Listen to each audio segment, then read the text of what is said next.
Mr. Mayor, at 7 o'clock. I will call the February 6th meeting to order, and I will recognize Councilman Waits to lead us in the Pledge of Allegiance and the invocation.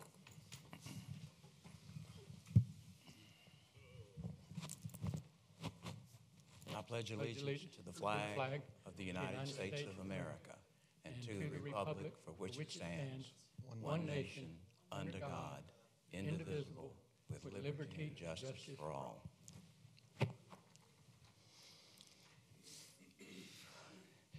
Dear Heavenly Father, please be with us tonight as we deliberate some issues before us. Please remember the people that were injured in the railroad accident the other day because a switch was thrown to let a train in a siding and never fixed back. Human error. Please be with our military personnel, our police departments, our fire departments, our first responders.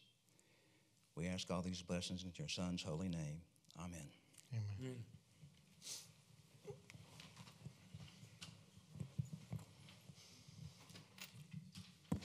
Next item on the agenda is the reading of the minutes for January 16th. Is there a motion for approval? So moved. Is there a second? Second. Any discussion? Yes, there's one small change that needs to happen. Because I read it, every line. It's the very, very last paragraph, the last word in it. It's 12:11 a.m. Oh. Well, if you're going to be a nitpicker, That makes a difference.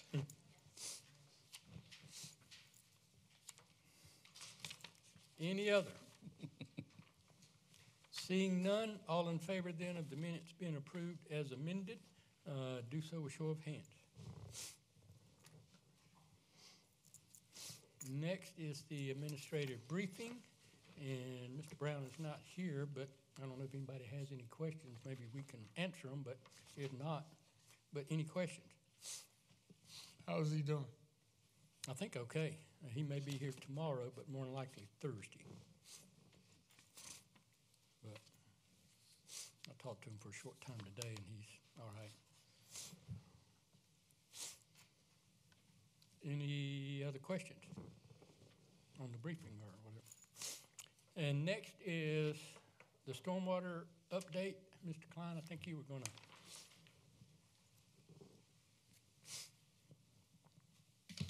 Good evening, Council. As many of you know, we've got a stormwater permit with DHEC that goes along with Lexington County, and we had the permit with all other municipalities in Lexington County. We're the only one that's part of our county is Richland, so we work everything through the Lexington County permit. The last 2 years, we've done extensive testing of stormwater quarterly, and the results haven't been real good.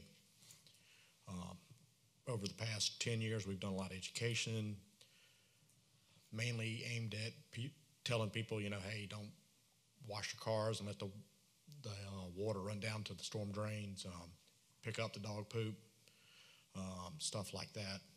Now we're into the portion of the assessment where we need to go out and start looking for the illicit discharges a little more serious. Gotten with Carolina Water Systems. They've given me a list of all the houses in Irmo that don't have sewer service at this time. And we've gone through the list. We've ticketed several people. We've gotten several people to hook back up to the sewer. And at this point, we've got over 30 homes that don't have sewer service in the town. So that's where we are. We've got about another 30 homes that we're still investigating to see whether they do or don't have sewer service. When you say sewer service, you talk about in the areas that have public sewer or the rural areas that don't have sewer systems? Right now, we're concentrating on the Carolina Water Service area. They every house in there has the availability to be hooked up to sewer, and they have been hooked up to sewer for a number of years. They don't pay their bill. Carolina Water Service puts a balloon in the pipe coming out of the house. Some people have decided to cut the pipes under their house, open up the clean outs, let it run into the yard. So we're out looking for these. And we've got the addresses. In the some of- subdivision, Yes, How many houses are there, Whit, that don't have sewer service right now, that you know of? at least 30. Wow. Yeah, some of them hadn't had service in years. And people are living there? Yes. Whoa. Wow. And there were more homes on there, but a lot of them were vacant or whatever, but there's 30 that, There's People 30 are homes living in- that there's 30 homes that do not have sewer service tonight. that people are living in, out of the ones you checked. Yeah, yeah, and I've got another 30 that I'm not sure whether they do or don't have service. You know, a lot of times the service is disconnected in the backyard, and if the backyard's full of pit bulls, it's kind of hard to get back there and look. Yeah. So I'm gonna get with Carolina Water Service and go over those 30 homes in the near future and deal with those. But there's a lot of homes that don't have sewer service tonight. Has DHEC been notified? I notified DHEC when I can't get them to hook up to Carolina Water Service in an attempt to get them to turn off the water service to the house. That's easier said than done. We keep a log of all this, and then it'll be turned into DHEC in an annual report. But DHEC, we're the enforcement mechanism for these illicit discharges, not DHEC. But DHEC will fine No, the town of Irmo. correct. If we The don't, town of Irmo. correct. It's our responsibility to stop this. Okay, but let me ask you a question. If somebody doesn't have sewer service or they got sewer blocked, how are they getting water? I mean, Their water comes from City of Columbia. So the City of Columbia and Carolina Water Service are not connected. In some neighborhoods, I believe Murraywood's a good example. They've got City of Columbia sewage and City of Columbia water. When they don't Right. pay their bill, it's all one bill. They Right. turn the water off and it's not an issue. right. The problem comes in where they've got Richland County sewer or Carolina Water Service sewer. They get the balloon put in the discharge pipe, and they still got the water coming, so they keep using it, and sewage is pouring out every day. Isn't that simple? I mean, the city of Columbia is providing the water. Correct. Can't just call them and say, hey, these people got no sewage. It's Or letting raw sewage run into the street. we don't have an agreement with the City of Columbia to do anything like that. City of Columbia right now, I guess their philosophy is they're paying the bill, so they're getting water service. Maybe we can work out something in the future to do that, but right now we don't have that ability. And this is just in Friarsgate. No, Murray. no, I've got one in one we fixed in Old Friarsgate. I mean, they're everywhere. But right now we've got the list from Carolina Water Service. Started out with 144 of them. We've narrowed it down to about 30. Can you get the list? 144. Yeah, 144 have had their service cut off in the last year or two. It's for how long, I don't know, maybe a day, maybe a week, maybe a month, maybe a year, maybe 4 years. It's a lot of homes that had their sewer service turned off in the last 2 years. Wow. But like, say, for instance, Old Friars Gate, the water comes from City of Columbia. One side, the sewer comes from City of Columbia, the other comes from Richland County. Richland County. There's certain other areas where the water and sewer both come from City of Columbia, like Yeah, your like area. mine, yeah. Yeah, and mine's the same way. But then there's other areas where, like my shop, it doesn't have, nobody wanted to run water there years ago, that area. So they dug wells, but then they ran sewer. So I'm on this Carolina Water Sewer, but I got a well. But so there's a lot of places like that that have the sewer from Carolina Water, but the water from Columbia, and they won't cut it off. If they would, that would help fix it, but I don't know that even legally we could make them or ask them, and they might have a liability in doing it. Somebody's paying their bill. But you'd think if they're not paying their sewer bill, why are they paying the water bill? Maybe they're figured that out and they know. Well, they realize they can open up the clean out in the back of the house and let it run, and nobody's going to know. That's what it comes down to. Is there anything we can do? Is there anything else we should be doing or could do? Well, I spoke with Catherine Templeton, that's running for governor, at a luncheon today. And after it was all over with, I went and spoke to her one-on-one and asked her, since she was running DHEC in the past, I said, I've been to all the websites DHEC has. There's nothing in there except someone who has a septic system that doesn't work. They've repaired it, and it's still discharging. They can stop that. If there's a sewer system available they can tap into. And I told her, she said, have you called DHEC? I said, I've called DHEC. Our man on our staff has called DHEC, and they don't return the phone calls. She said, give me your contact numbers. You'll get a call this week. She says, there is a regulation when the sewer is cut off, the municipality should and would be notified. And if water is still coming to that address, the water should be cut off. And I said, well, we haven't been told that. And I said, our problem is if this discharge goes down the driveway and is down the street and gets in the stormwater system, then DHEC's going to be after the town of Irmo, because that's going in the Saluda River, and it's going to be in some city down the road or down the river's intake system. What are they checking for when they're checking the water? We're checking for E. coli. E. coli only comes from warm-blooded animals like people, dogs, etc. Do they check for fecal matter? Eric, That's what that is. what can we do something? Can we? We have looked and and I haven't found anything yet. I've been posted 3 minutes ago. I mean, we had the one house on. Usually occur. In the statute, it talks about if they're not paying the bill, they cut the water off. But this is a situation where we have multiple providers. I had assumed, and without any way to substantiate it apparently, that it would be prohibited to shut off sewer. It assumed that you would do that the same way that you can't cut off up north. You can't cut off electricity in the middle of the winter. You could die. I would think it'd be a similar thing with sewer, but apparently it's not. If it is, I can't seem to find it. Yeah, I've checked. They're able to. I've talked with DHEC about that. They're able to put the blocks in there, and it's not just Carolina Water doing it. All the local municipal sewer companies do that too. It's a common practice. I don't agree with it, but that's done all the time. So these 30, have they been ticketed? We've ticketed 4 individuals so far. Out of 30? Correct. Why not all 30?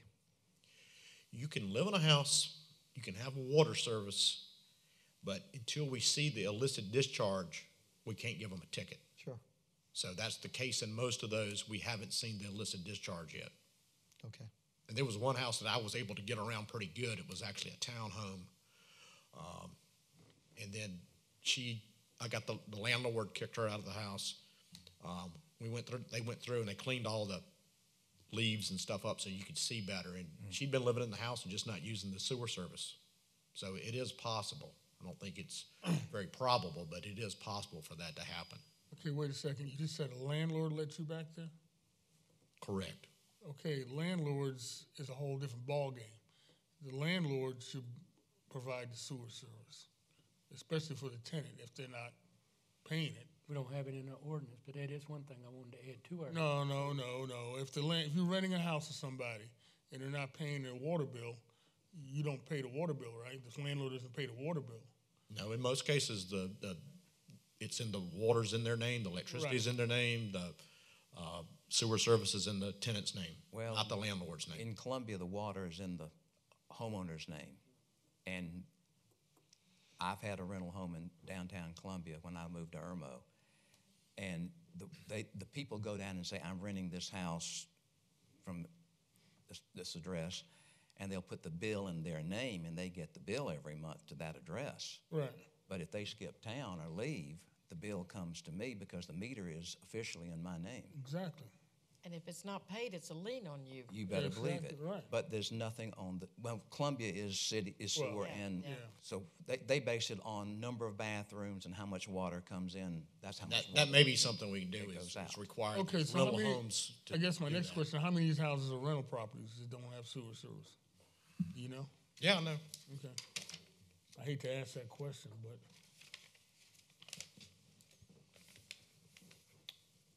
15 of them Out of the 30 Half or of 'em. out of the 144? out of the 30. yeah, those 15 should be fixed next week. I really, especially with a landlord too. Yeah. I mean, I got a few today. I'll give you an example. I've got roughly 18. 15, 16 of them were all rentals. 1, 2, 3, 4, 5, 6, 7. 7 of those hadn't even paid the town of Irmo their rental fee this year. They're past due on that. I talked with one lady. She said she hadn't been by her house in 2, 3 years. The next lady I talked to, she said she'd owned the house for 10 years and never been by the house. Nice. She owned the house 10 years and had never, She said she had never been by the house in 10 years. Do they have a property management company? No. Wow. Was she renting it out? Yep. Whoa. wow. Well, thank you, Whit. Yep. I don't want to keep you all night, but that's we need to talk about that rental properties again. I'm sorry about that, but Thank you. Sure. thank you, Whit.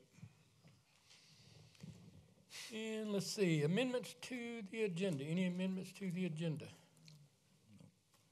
Seeing none. Next is the consideration of communication. We have a proclamation here for the St. Andrews Women's Club. If y'all want to come forward, we can step down and present this thing to them. All right.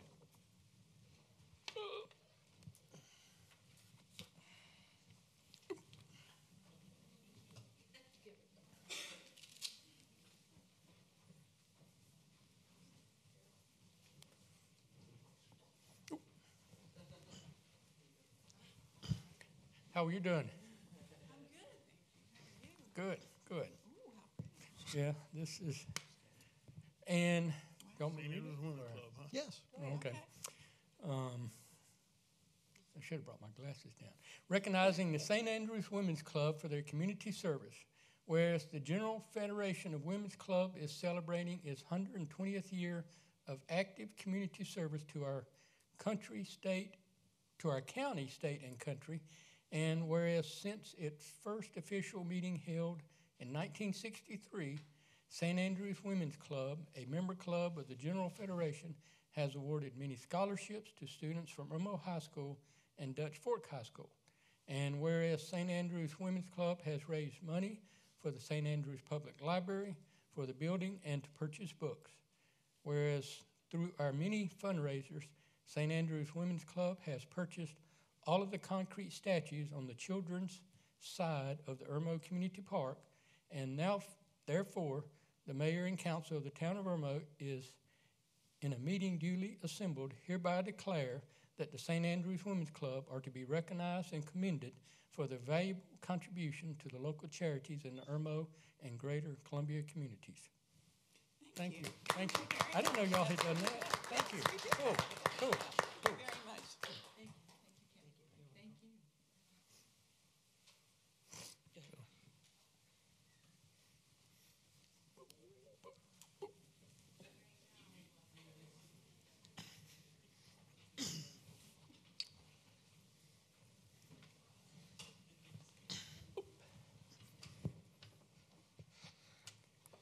And the next item, we have a parking presentation by Councilman Walker.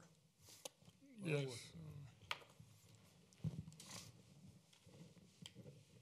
Let me. Here we go. I want to call a group up to the microphone. A group of citizens from Irmo. I believe they call themselves PAD, and I'll let them explain to you what pad is, but if they come forward and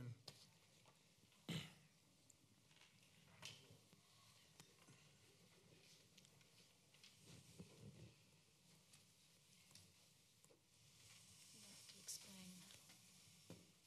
You want to explain? No. You want to explain?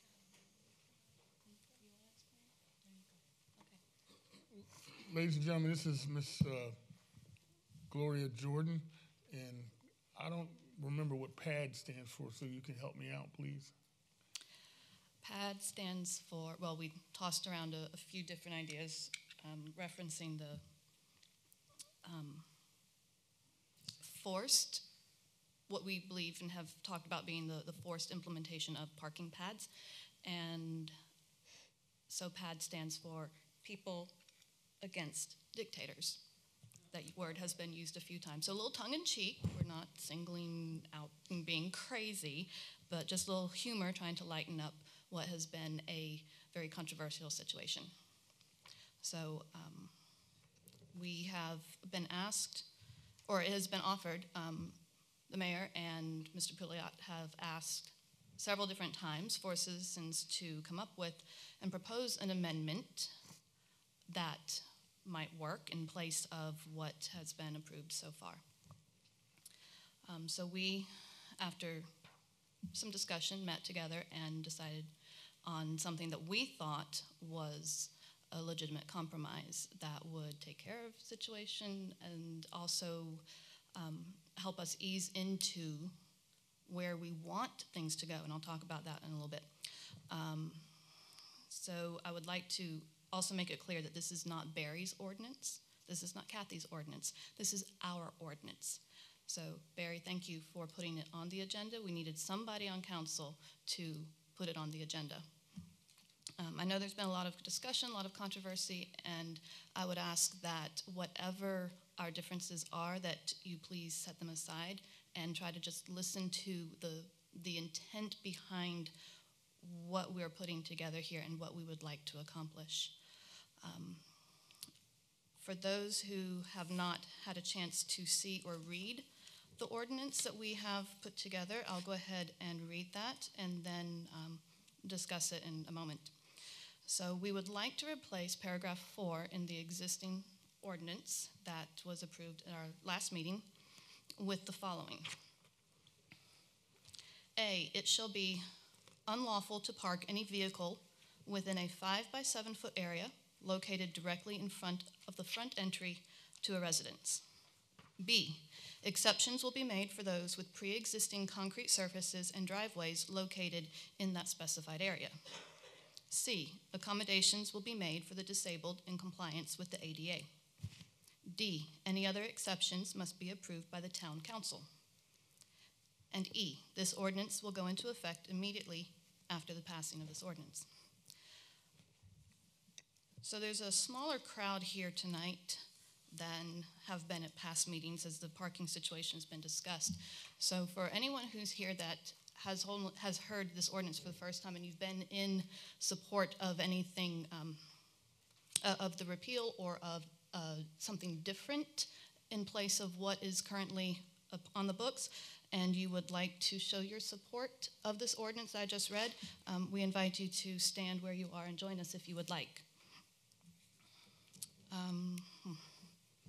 All right, so on the next slide I have, we are in agreement on a lot of things. I know there's been a lot of discussion, a lot of controversy, but there are areas where we do agree. Irmo's not what it used to be. We know that. We're not blind to that. We need to improve the aesthetics of our neighborhoods. I'm not going to argue that. How we go about doing that, we've been discussing a lot, but we are in agreement. We need improvement. There is a deficiency in parking availability in several of our neighborhoods. That's a given. That is something that none of us can control. That was the decision the builder made, and whatever went on with that, whatever decisions were made, there's a broken infrastructure there that is going to be very, very difficult to fix because there's just a deficiency. No argument. We're in agreement. I have heard it said that we need to work together to accomplish reasonable improvements. I agree with that. We've also had a lot of discussion, a lot of controversy about what that working together means and what reasonable means. So there are areas where we disagree.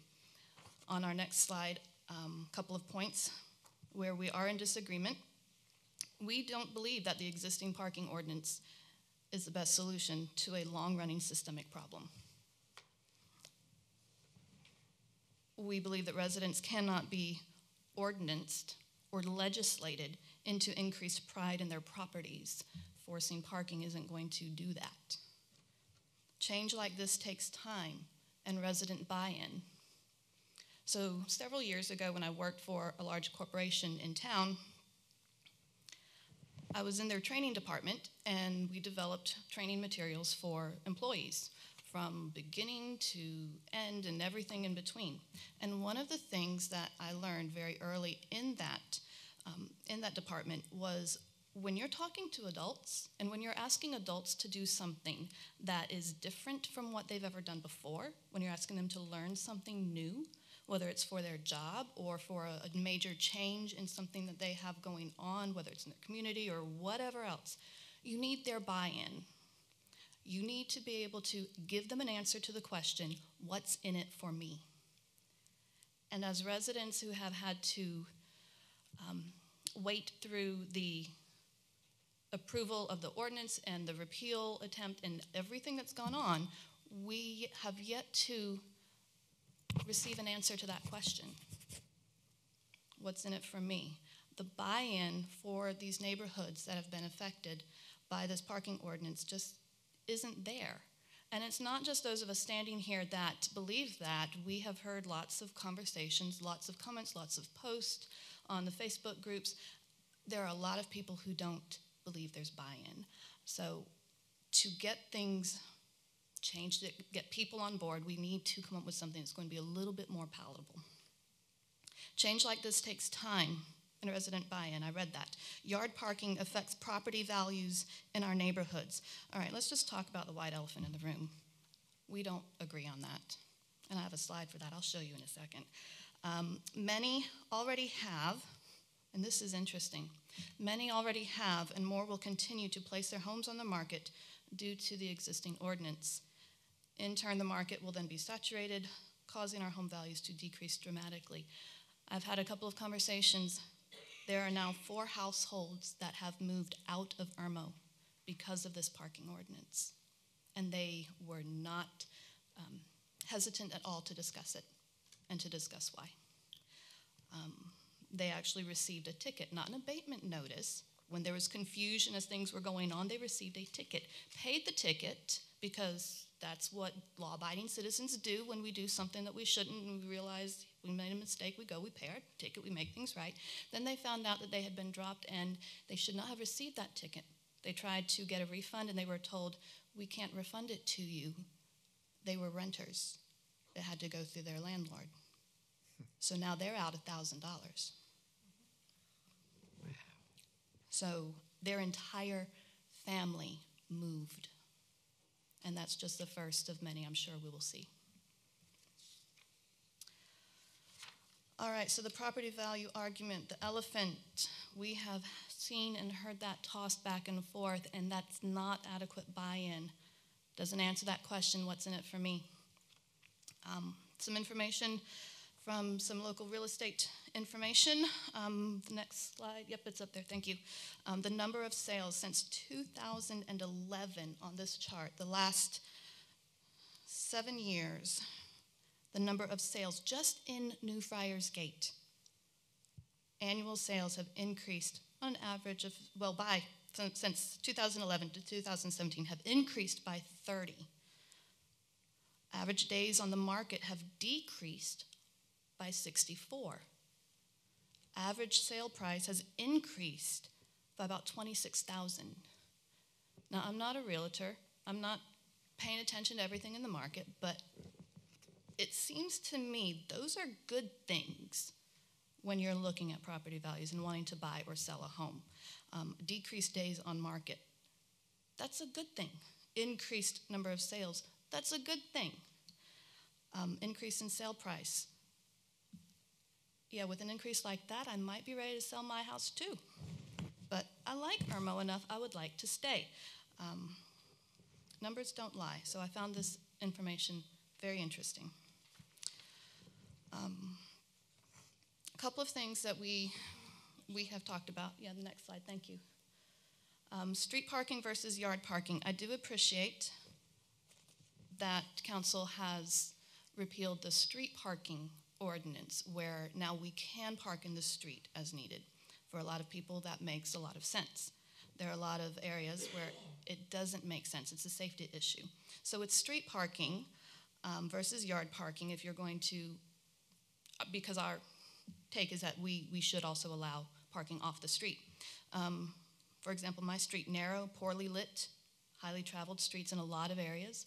Just today, not even 2 blocks from your shop, Mr. King, I had to slow down very quickly because there was somebody parked on the street and another vehicle coming, and I wasn't sure there was enough room. It wasn't safe. Hit and run swipes from street parking. I have seen that happen on my street. Had that happen in front of my house, a friend was visiting, she parked on the street, somebody hit her vehicle while we were somewhere else, came back to damage on her vehicle. Street parking, when inadequate in availability, that may be a deterrent for a potential buyer. There are a lot of reasons people don't want to buy that aren't just about yard parking.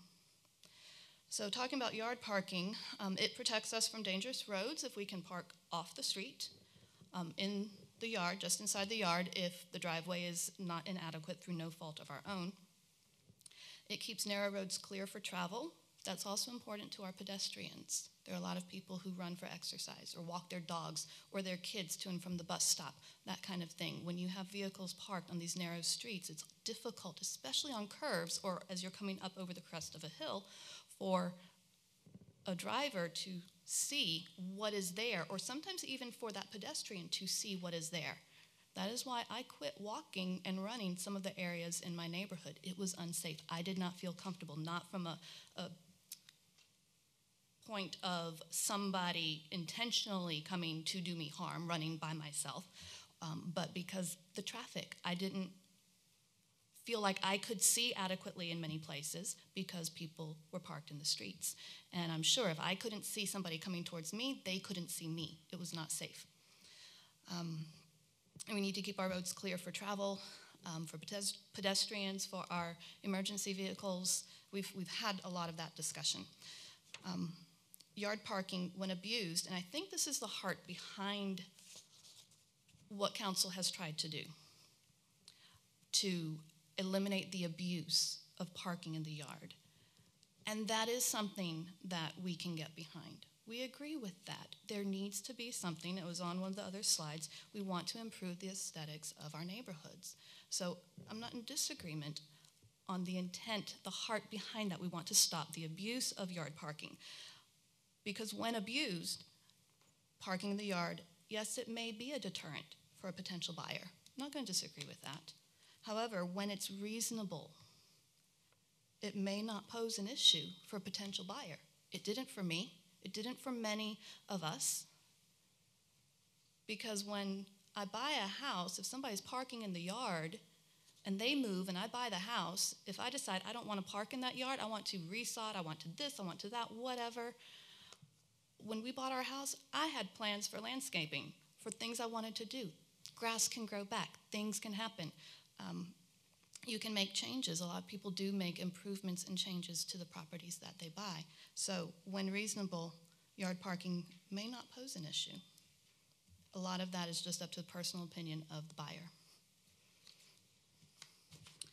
So on the next slide, we have some thoughts on why we believe the current ordinance won't work. I already mentioned buy-in, a forced change with an adequate resident buy-in. You will always have pushback, and some people are not as diplomatic as others in their pushback. Some may be outright nasty. You have everything in between, but at the same time, it's still a message being sent of what's in it for me. You haven't answered that adequately. So forced change is never a good thing. Sudden and drastic onset without apparent concern for hardship situations. There are many people who have talked about those kinds of scenarios. The single parent working 2 jobs, having 2 children of driving age, and a limited driveway because of something the builder did on a very highly traveled road. What is she to do? Who parks in the street and gets hit? Who parks in the yard? Is she going to get the fine? I've talked about that before. Mandating residents fix a situation created by others at the time of construction, that broken infrastructure, where the burden of repairs is placed on the current residents, that just doesn't sit right with the people that affects.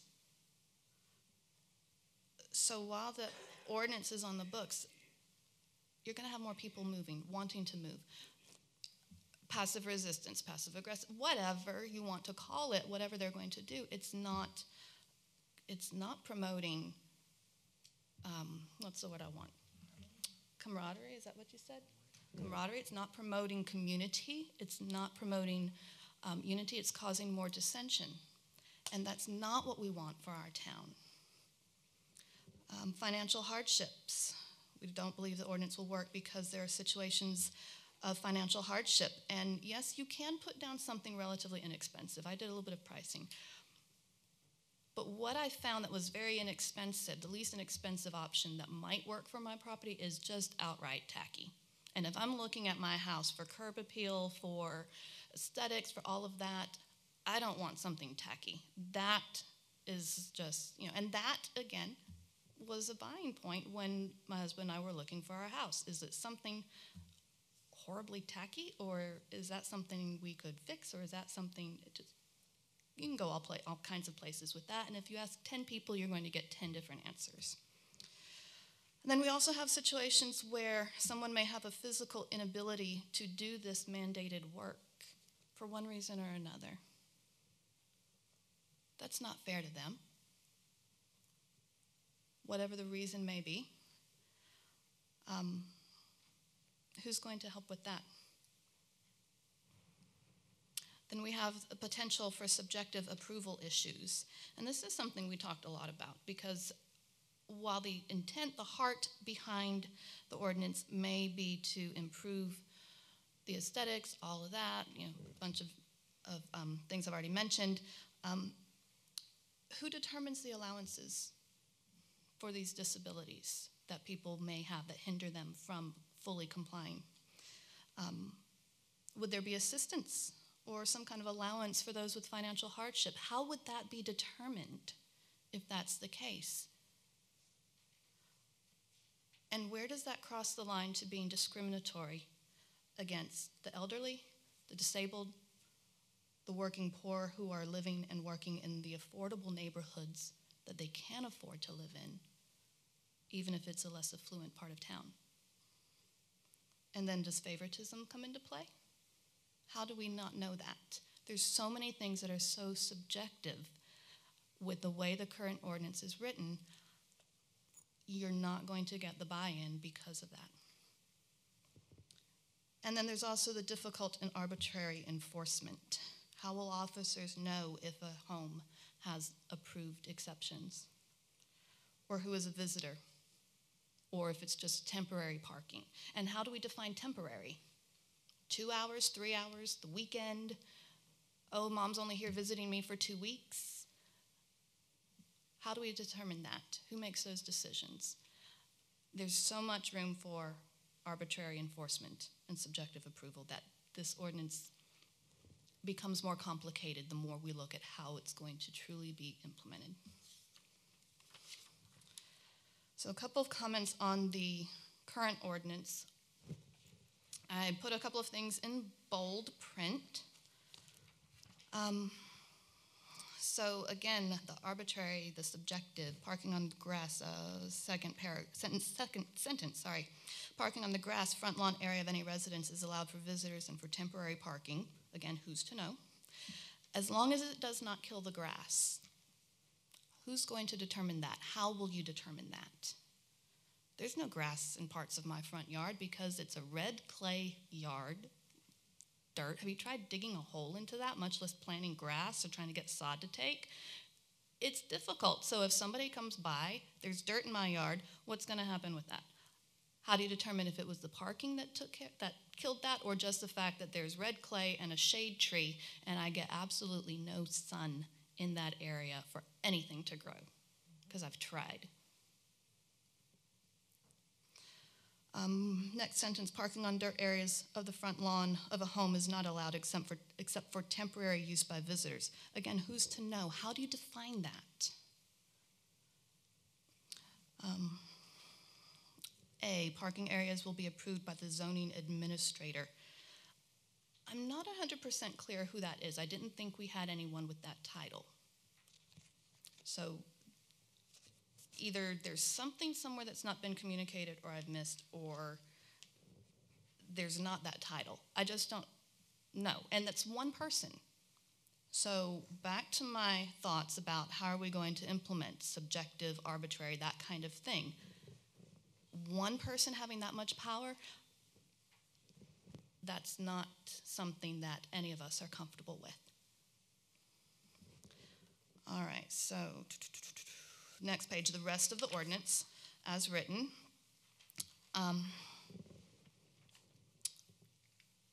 Additional parking areas than what is original to the home's original construction will be approved provided they meet the requirements listed in A that I just talked about and meet location requirements in B. So first choice, we have 4 choices.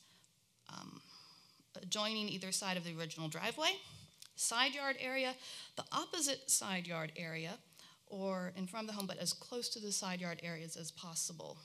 So I have an example on the next slide of my own yard. My yard is one of several along my street that have very similar situations.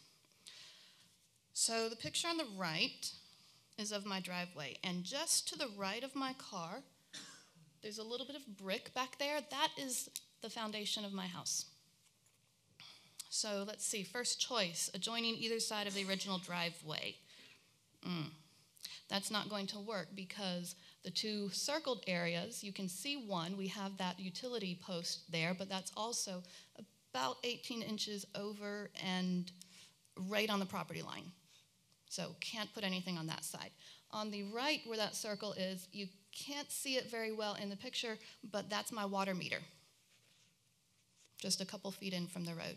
The mailbox is just off to the side of that picture, but it's right there too. Moving a mailbox isn't that big of a deal, but the water meter is a whole other story. So the first option is out. So the side yard area on the side of the home containing the driveway, that, because of those 2 situations, won't work either. So the third choice, opposite side of the yard than my original driveway. So the picture on the lower left is the opposite side of my yard. On the left corner, you see the brick of my foundation. And the line going across right in front of the tree is much closer to the road than it looks like it is there, and goes to the fence post of my neighbor's fence. The vehicle you see there is on their property entirely. Half of the vehicle is on their driveway, the other half is in the 18 inches or so of property that is between the property line, between their driveway and our property line. We like those neighbors. I wouldn't care if they parked over into our yard. We have no problem with them. But that's not the case for every household with reasonable neighbors that you can work around situations. But then if you look just in front of their vehicle, the angle of the picture I know is odd, but the line coming from the corner of the fence towards the street, another utility pole. I can't put a parking pad on the opposite side yard. And if we look at it closer, the distance between the brick of my foundation, and it doesn't stop at the tree, it's actually behind the tree a little bit. So about halfway from that tree over to the property line, it's not wide enough to accommodate a vehicle, not even a compact car like I drive. It's just not feasible. So the third choice is out. So the fourth choice, area in front of the home but as close to the side yard area as possible. So looking at these 2 pictures, the first one, as close to the side yard as possible, I would be parking just to the right of my mailbox and that water meter, if I pulled straight in. So close to the side yard as possible. On the other side, I would run into that tree. So I'm out of options. And I am not the only home in Friarsgate with this situation. You can look up and down my street, and my street is half a mile long. North Royal Tower, from the light at Friarsgate Boulevard, goes down, turns into West Royal Tower, and around to South Royal Tower, where it comes back up and meets Friarsgate Boulevard, is 3 miles. This is a big neighborhood. This is one house on a half-mile stretch of road.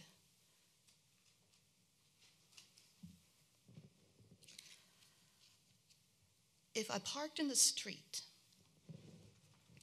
I would be perfectly in line with the law. That would be fine. But my lot is very narrow, that if I park in the street, I am also directly across from my neighbor's driveway, who lives across the street from me. Kathy's been to the house. She has seen this. And as he pulled out of his driveway, she actually was not parked in front of his driveway. She was up enough, but as he backed out, almost hit her vehicle. And my understanding of the law is that if you're parked on the street, you can only be so far or so close to fire hydrants, stop signs, and not directly across from a driveway. So what am I to do? And I'm just one house of many. So what we do when we need to park off the street, because our street is too narrow for it to be safe, and because I can't park in the side yards, we pull into the yard parallel to the street, as close to the edge of that street as we can get, far enough back from the mailbox so that my mail can still be delivered, and I'm off the street. The rearview mirror might be hanging over the edge into the street, but most people aren't going to hit that driving by. And we have to park parallel to the street, and that puts us directly in front of the house. We have no other choice.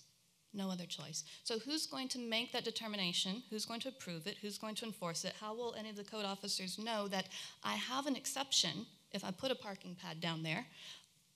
It's too, what's the word? Ambiguous? Is that the right word? It's too subjective. There's so many things that just don't make sense about it. So using that example, thinking about that and all the other things that we've mentioned, on the next slide is the proposed compromise ordinance that I've already read. It shall be unlawful to park any vehicle within the 5 by 7 foot area located directly in front of the front entry to a residence. So if I have to park off the street on my yard, I don't want to block the front door. I don't want to pull all the way up. That's not what we're asking you to allow, because none of us want the Sanford and Son junkyard effect. None of us want to see vehicles pulled up to the front steps and parked there. We don't want to see people parked 2 cars deep. That's not what we need. We need reasonable parking off the street if the driveway is not adequate. So it shall be unlawful to park within the 5 by 7 foot area located directly in front of the door. I can do that.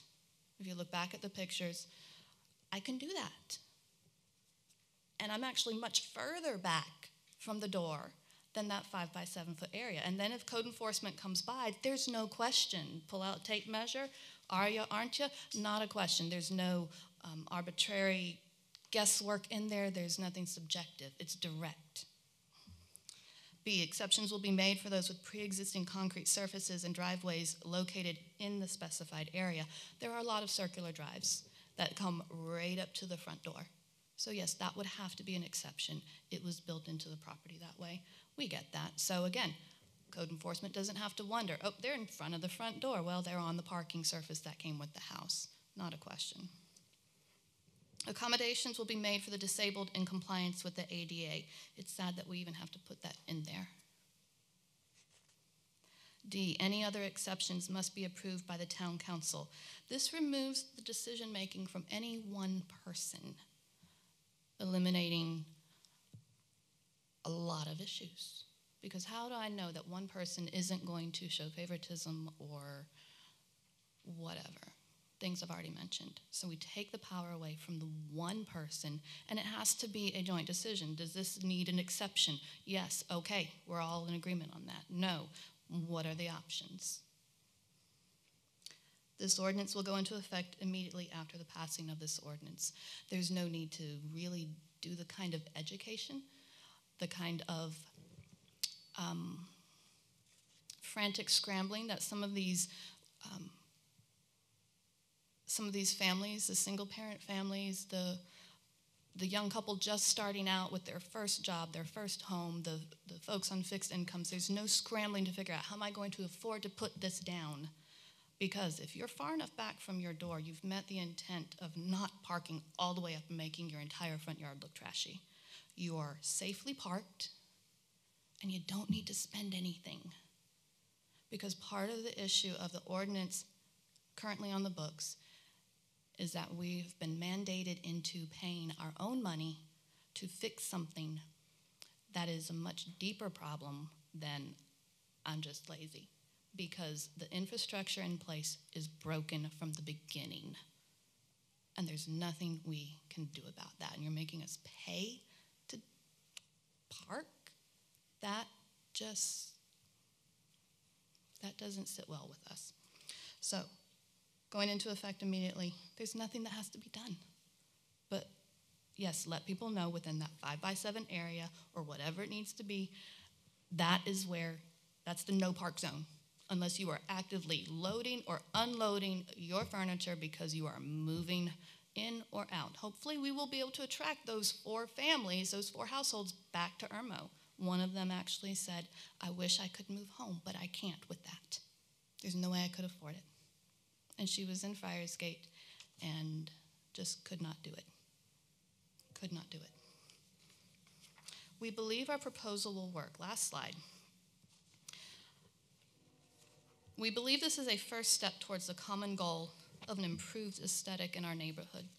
We have that in common. We want our neighborhoods to look good. Parking is not the only thing contributing to that. There's so much more, and there are much bigger fish to fry, if you want to use that kind of phrasing. Parking isn't the biggest issue. It also gives residents time to adjust to changes, because parking further away from my door isn't that big of a deal. And it gives us a chance to grow in community pride rather than feel like we have to resist a drastic and a sudden change that's being forced on us. Again, what's in it for me? Where's the buy-in? There's no immediate financial burden. It meets the requirement of no vehicles parked up to the front door. It eliminates the subjective approval, and there's no ambiguity in enforcement or favoritism in who gets an exception and who doesn't. So while I've seen comments about those maybe not wanting to vote for this ridiculous ordinance, it's not Barry's ordinance, it's not Kathy's ordinance, it is our ordinance that council has asked to see something from the citizens, and we would like you to seriously consider what we have proposed. Please consider it, please discuss it, and please understand that we're not against improving our community. We want to see improvement, but we do not believe the existing parking ordinance is the best way to go about it. That's all I have to say. Anything else? Thank you. Thank you. Thank you.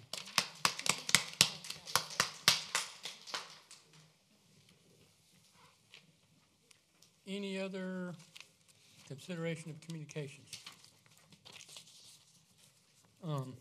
I wanted to thank the chief for this police report. I think it's very good.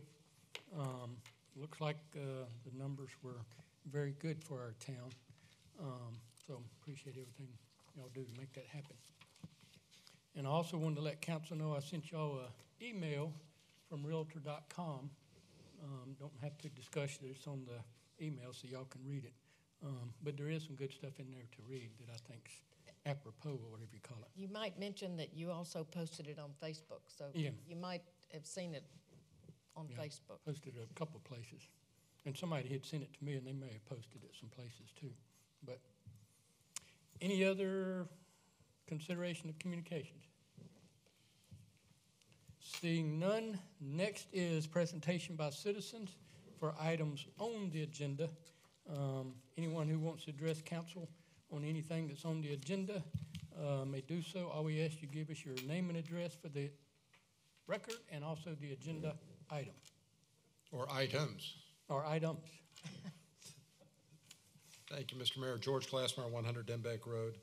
I'd like to, at least initially, address item 9A on unfinished business, third and final reading of ordinance 17-35. I'm opposed to approval of this amendment for a couple of reasons. First of all, it provides that people that live in similar houses in residential areas are treated differently depending on whether or not they're in a quote-unquote subdivision or not. And it makes the ordinance unenforceable. It exempts those that do not live in a quote-unquote subdivision. I think that's abhorrent and repulsive to treat residents differently. Resident A has to comply with this ordinance and resident B doesn't, and they both live in the town. And moreover, if you exempt the ones that are not in a subdivision, then at least under that ordinance, they can pile their trash a mile high in the front yard, and there's no enforcement mechanism in place for law enforcement. Now, the mayor has told me earlier when I discussed this with him, he said, well, there's other ordinances to cover that. Well, if that's the case, then we have redundant ordinances, and one of them just needs to be repealed in its entirety, if that's the case. This also poses, and this is probably my principal concern for this, it places a tremendous burden on law enforcement. Imagine the law enforcement officer that has to explain to citizen A who lives in a quote-unquote subdivision why he has to comply with this ordinance, but the guy that lives down the street on Eastview Drive or Fork Avenue doesn't, and they both live in the town. Moreover, to enforce this ordinance in the criminal context, the town is going to have to establish an element of the crime, which is that the offender lives in a quote-unquote subdivision. I'm not sure how you establish that. I live in Old Friarsgate, or I've been told that. I don't know that for certain because if you drive from right here to my house, there's no line on the ground or no sign that says, welcome, you are now entering Old Friarsgate. So how does one establish that a particular house is or is not in a particular subdivision? These become very problematic for law enforcement. And I don't want to place that burden on them, but the bottom line is, let's not treat people differently within the town. Everybody should have to follow the same ordinances, regardless of whether their house is on Fork Avenue or on Royal Tower Drive. As to the fact that we're revisiting this I'm again somewhat disturbed that we're revisiting this parking issue again. There was certainly adequate notice at the last meeting, and there was a tremendous turnout, as Ms. Jordan pointed out, at the last meeting, and God knows the citizens had ample opportunity to present their views because you guys were here past midnight. And I also agree that with her that I don't know that you have bigger fish to fry, but you certainly have other fish to fry. Council has considered this. They've heard from countless citizens ad nauseum, and they voted. Let us move on. Thank you. Thank you.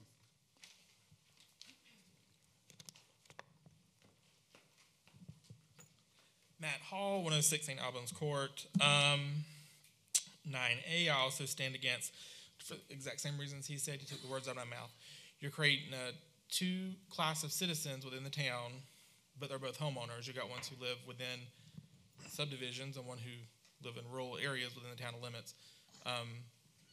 That seems like it would open yourselves up for some type of lawsuit as well. Putting that out there. As far as 10A, the citizens did speak when they came out the last meeting. I believe there were 6 or 7 against and about 30 to 40 or for parking for the amendment as written, and then 30 to 40 that said do a full repeal. So yes, the citizens did speak. However, that's not how the vote went. Thus, we are here again, and I highly suspect that this will be revisited until it's listened to.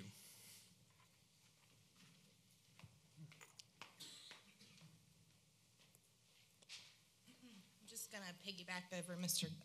Glassmeyer. We all did speak last time. It continues to fall. No, they know my name very well. It You need continues give to us fall your on name deaf for the record ears. so that she can have it in your address. It's Brendy Clarkson. What's the address? She'd give it. I'm not It's giving part my of- address, Mayor, thank you. Well, Again, it fell on deaf ears every time we spoke. We were asked. we have a thing that says in here people have to give You don't us the have to name give and the address. address. No, You sir, can you write the cannot. address Well, down. she needs to write it down and give it to her. Okay, you don't have a signing pad. Do you have a signing pad over No, there? I don't think we have one I'll today. be happy to give it to her in just a minute, Mayor. Mark, you asked us to come to you with an amendment last meeting. You said, if someone wants to come up with an amendment, please bring it. I will be happy to vote for it. Mayor, you went on WIS TV and said if the citizens came to you with an amendment, you would vote for it. A better one. That's what I said. Okay, I'll be happy to play the recording back to you. We That's make fine. sure to record it. So as far as letting things go, Mr. Glassmeyer and council, we will not let anything go that discriminates against anyone, whether that be the disabled or the people who cannot afford a parking pad or the people who have rights to the property that they purchase. That's all I have to say.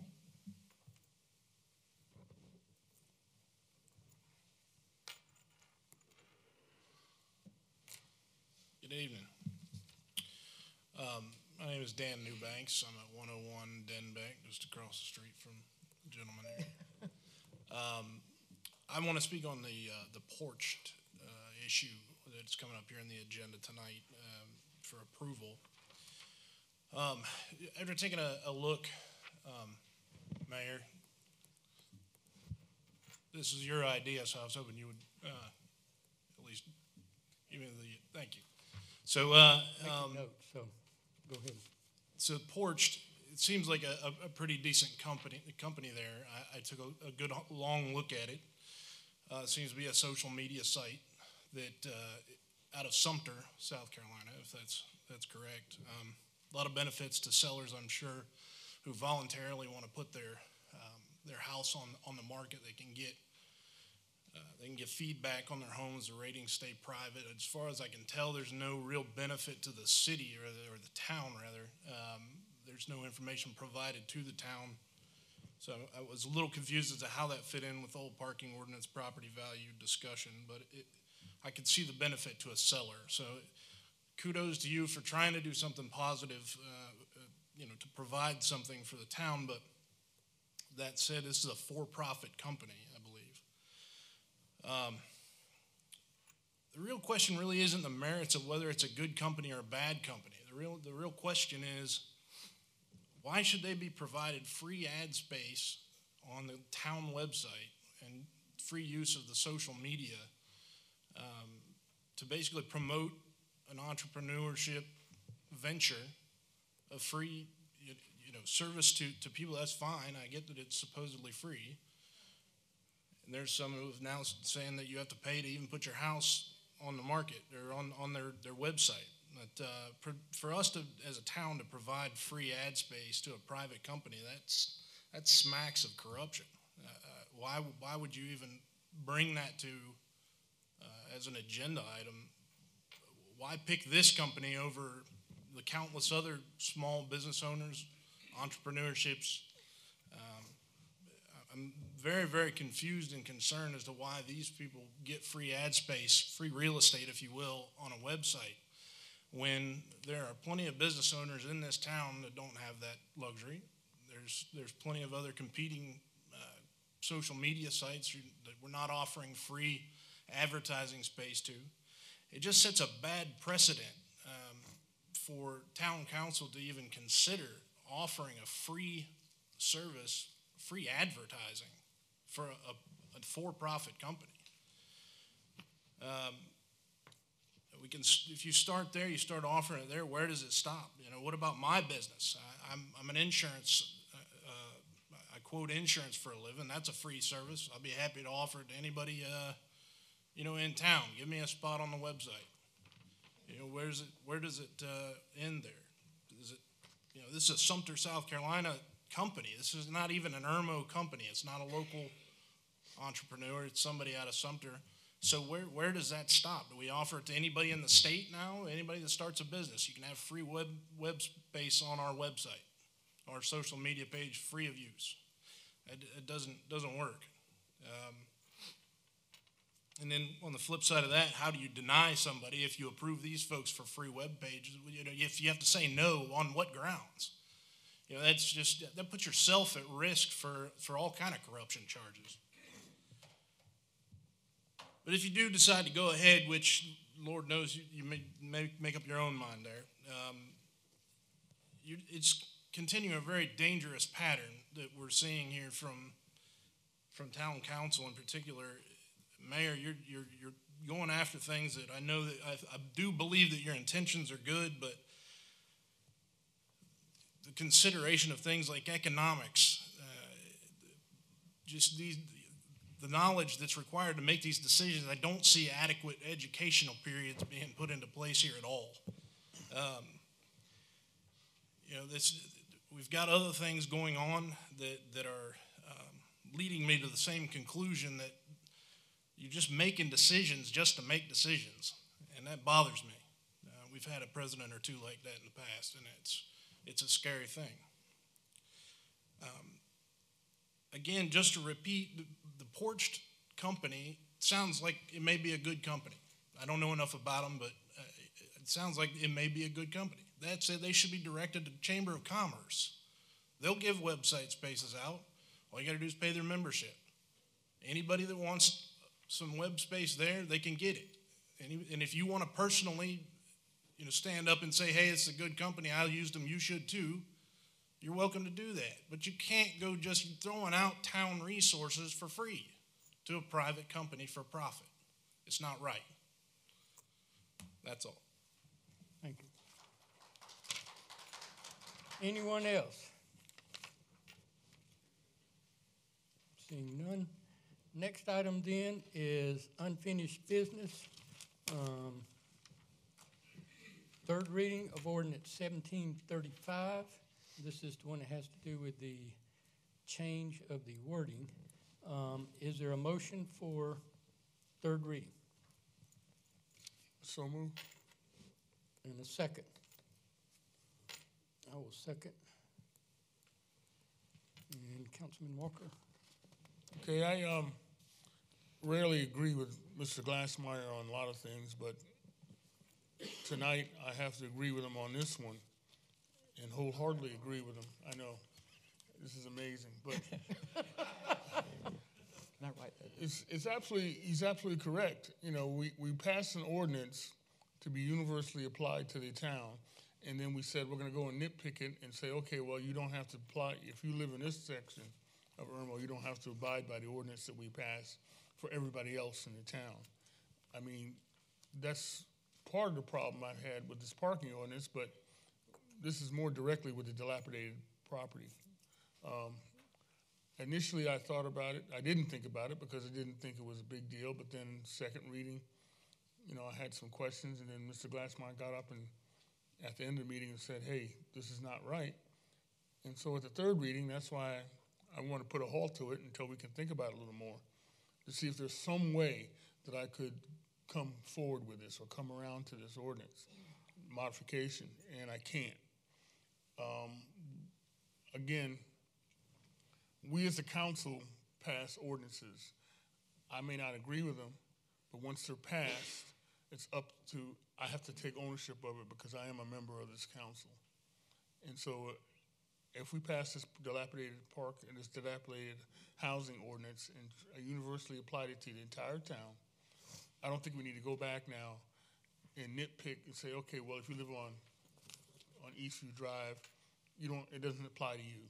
If you live on Fork Avenue, it doesn't apply to you. You know, if you live on Shadowleaf Court, it doesn't apply to me. No, that's not fair. That's not right. So that's why I'm against modification of this ordinance.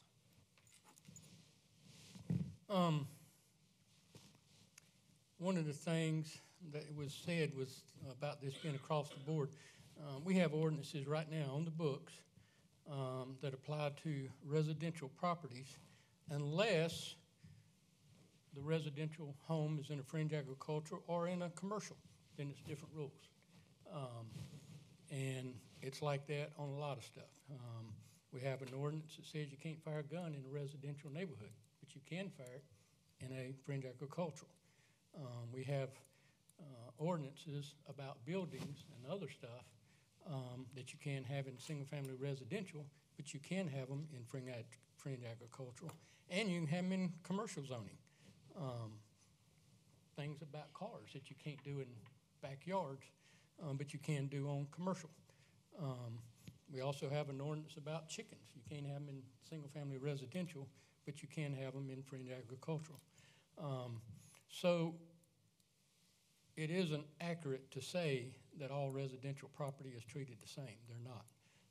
I know of some right now that people live in their house, but they're also zoned commercial because that's the way the people wanted them zoned years ago, because they're really commercial property, and if they sell, then they're going to be developed commercially. And the rules that apply to other homes don't apply to them because of that zoning. So I don't think that's an accurate statement. But the only reason this came up is because we do have properties that are in different zoning that look like a house, but they are actually zoned differently, and it would be more difficult for a code enforcement officer to try to figure out, is this property zoned residential, or is this one zoned commercial or fringe agricultural?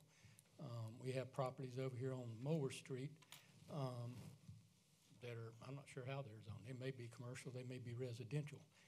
But the whole reason we passed this ordinance, and also the one on the parking and the other stuff, was dealing with homes in residential areas, trying to clean up the neighborhoods.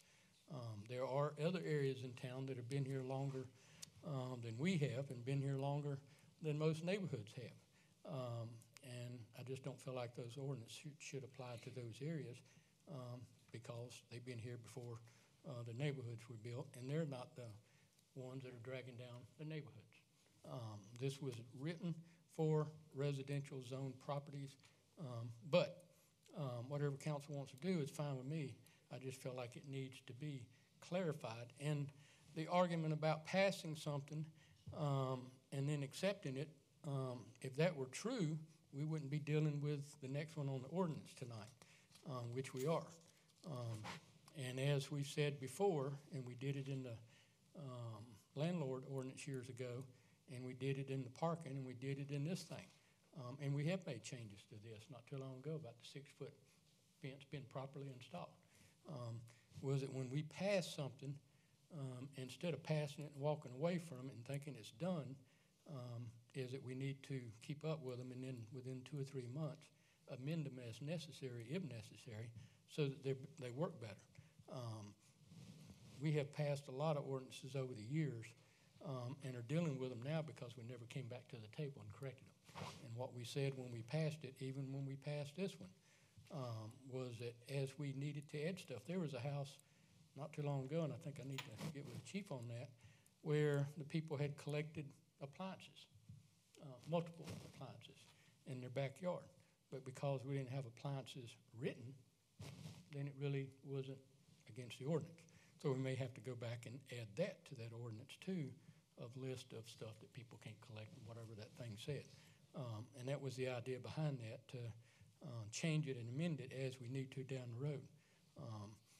And we also are sitting here looking at 1736 tonight, which we did pass a couple of weeks ago, and it's back on the table to amend.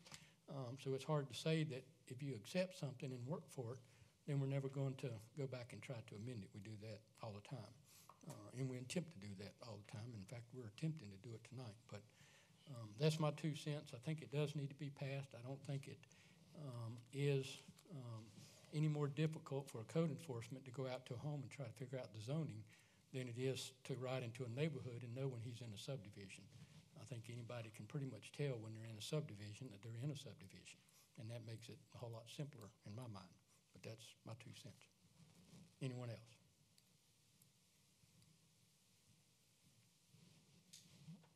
Ready to vote? You said residential zone property and residential zone subdivision. That's the change you're making, right? Yeah, right now it says something about or any residentially zoned property, and we're just changing it to in a residentially zoned subdivision. Right. So the change we're making is basically saying that, you know, if you live in a zone, a residential property. But it's not in a subdivision. You live in a house that's in a residential property, right? Well, what we're saying is, And then- this stuff applies if you're in a subdivision, it doesn't if you're not in a subdivision. Okay, but like Mr. Glassmeyer said, who's to say that you're in a subdivision? Based on what you're saying is, basically everybody who lives in Old Friarsgate is exempt from this law. Because there's no line drawn in the ground that says you are now entering Old Friarsgate. Well, and I don't want to be, I'm just asking. I don't want to be, I don't say rude, but it may come across that. But if we have a police officer riding around that doesn't know when they're in a subdivision, I don't know that we need to have them riding around with a gun. That'd be my simple answer. Because they ought to know when they're in a subdivision, and I think they would. Mr. Glassmeyer is an attorney, and he's brought up a very good argument. I think that if you don't know, then if you And I don't mean to, but I mean, seriously now. Okay, okay. Let me put you another way. People on Fork Avenue are right next to Coatsworth, I believe, right? Mm-hmm. Okay, so now when you drive down Fork Avenue, are you in a subdivision or are you in a doesn't look like one residential to me. zone? And some of those homes are zoned I'm just commercial. asking now. So how's the officer going to know which ones it applies to? So which one are you in? I'm asking. Are you in Coatsworth subdivision or are If you you're in a- Coatsworth, then you would know when you turn into it that you're in Coatsworth. If you're riding down How would you Fork know? Avenue, How would you know? because I can tell by There's a looking at line. the In, houses. there's a line in the street that says. Some of those at the very end are in Coatsworth.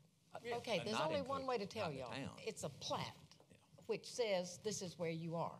Correct. Now, the officers don't have access to that. Correct. But they have common sense and they have They eyes have and common all that sense, good but stuff. like Fork Avenue, I think there's a couple that are in Coatsworth and the rest aren't. Right. About the But last our- 3 houses on Fork Avenue, not even in the town of Irmo, and the first part of Yeah. Coatsworth, So when they you don't come off apply, of they're Fork not in Avenue, town. it's not in I the mean, town. You have to it's go all the way a up problem. Finsbury and start a turn. There was an incident the other day in Coatsworth, police incident Meth lab? Finsbury. on Finsbury. Was that in the town of Irmo? Okay, that was below where Elmer Danko lived then, because past Elmer Danko's house is not in the town of Irmo. It's Lexington County only. Okay, Yeah. Yeah. that's in the town, yes. So again, back to my question or my argument, our intent was to have a universally applied dilapidated ordinance in the town of Irmo. And that's what I thought it was. Now, if it's not going to be a universally applied dilapidated ordinance in the town of Irmo for everybody, then we should repeal the entire ordinance, not repeal it just for somebody who may or may not live in a subdivision defined by whatever line in the sand that somebody says, I live in a subdivision. Well, But- if you remember when we first passed the thing the very first time, it basically, and I can't remember 100%, but it said something like structure, residence or Yeah, something. something like that. Structure or something. And it was interpreted that that meant commercial property. And some tickets got written or some abatements got written or whatever. And we said, no. We went Changed back and changed it. We did. And then we came up with the one on Well- commercial. And then we went back and changed No. that one to say residentially zoned property, to kind of clarify. Yeah, but our original intent was to be universal. You made it a point that it No, was the not original applied to was only commercial. do residential property. Well, we fixed that. Yeah, So now we it's fixed applied that. to commercial properties, right? And we Okay. came back and said residential, and then we made another section on Right. commercial. But our intent was at the time, because me and Kathy drove through, you took me and we rode together and looked at a lot of houses, and every house we looked at was in a subdivision, whether it was New Friarsgate or Quail Valley or where it was. Anyway, that's just what I'm saying. But it's up to council. I just do feel like some of these homes that we're talking about are not even gonna be applicable, even though they're a resident. We don't know that they're zoned residential, and they're not. If it's a house somebody's living in, it's a residential property. But right? it says right now zoned residential zone. So if it's not zoned single-family residential. Okay, so we have houses in Irmo that's not zoned. We have residences that are not zoned. Yes, They might be Residents? fringe agricultural. and some of them are commercial. Okay, is that give me an example of one house. Is that the one on Eastview here? That house over there behind Farming Creek. Zaxby? I think there's some on Farming Creek, and there's some, Farming Creek, okay. You can New- think of the house behind the old Gateway Baptist Church. There's some property on. Wait a minute, wait, Gateway Baptist Church is that's fringe agriculture, isn't it? It's commercial, Oh, okay. because that lady wanted it all. Right. Then we got, say, the Washington's property on College Street, yeah. all down in there. Right. There's some more property. I Okay, think, that's zone neighborhood commercial, Yeah. right? Yeah, so it's not zone residential. Okay, so why would we be down there messing with them? Well, how's the police officer gonna know? That's the thing I'm saying. They're not gonna know, because that's really not, I think it's more confusing this way than saying if it's in a subdivision. I think it's less confusing. Because everybody knows what a house in a subdivision is. Well, let's say residential properties then. Well, I don't think that would be right when you already got stuff about fringe agricultural. Well, that's a different ballgame Well, altogether. it's the zoning, that's why. Right. Anyway, So I guess, what is your intent? I mean, is it to stop people that live in a house that's no, zoned in I a believe commercial our- area and stop them from keeping up their property, or? I believe our intent was. No, what is your intent? Not Well, what our I think, intent. go back to what I think our intent was, but that's what I think our intent was to make this regulation on homes and subdivision, because that's what we were trying to address. No, I think our intent was to make Well- it universally across the board on people that have houses, that live in residential properties. I mean, if we, Because all I was thinking about was the houses in neighborhoods when we were trying to figure out how to address some of that stuff that Kathy had brought up. I think it was the tarps and garage doors and, Tree in the roof. yeah, falling in roof and all that kind of stuff. But, ready to vote? Any, no, I'm fine. Again, I don't know what your intent was, but that's fine. all in favor then of third reading of ordinance 1735, do so with show of hand. All opposed? Next is 1736, third and final reading of 1736. This is the one to do with the bonds? Yes, the wording on the bond stuff. Is there a motion for third reading of 1736? So moved. Is there a second? Second. Any discussion? I don't think so. Kathy? We did last time. I don't think so. I think it's Pretty much. just to clarify the This new is more or less- procedure and, yeah. House cleaning, we're taking stuff out of the ordinance so that it's changed to what we are doing now. And hopefully made a lot better. Yeah. They just know right now they got to go by our policy, and our policy says cash and Letter letter of credit, credit, yeah. and removing the stuff about the bonds. Any more discussion?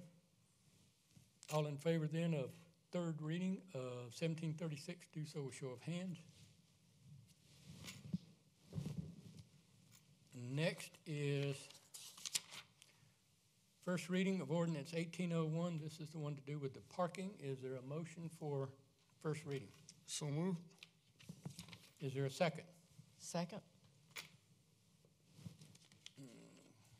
Councilman Walker and then Kathy. Thank you, PAD Group, for that presentation. I appreciate y'all so eloquently describing your ordinance amendment and presenting it to council much better than I could have ever done, and as clearly as y'all have.